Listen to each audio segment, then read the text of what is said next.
Vai, solta o beat. Pode soltar, pode soltar. Vamos lá. Herobrine. Vamos lá. Pra você que achou que Minecraft era sossegado, tô aqui pra te contar que você tá muito errado. Jogue sobrevivência 200 horas sem morrer, que umas coisas estranhas vão começar a acontecer.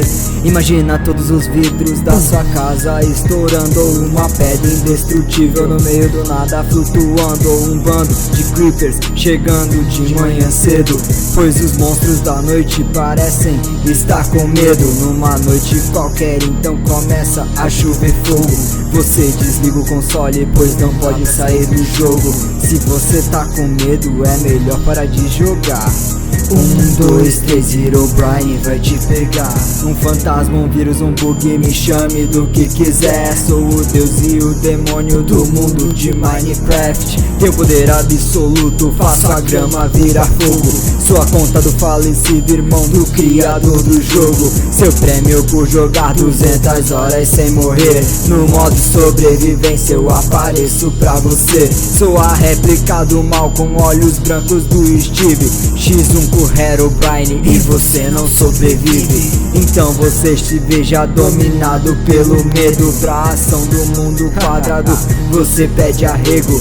Antes de aparecer era melhor cê ter morrido. Cê só tá vivo ainda porque eu acho divertido ver o seu desespero e você sem entender nada. Chega perto de mim que eu mato na picaretada.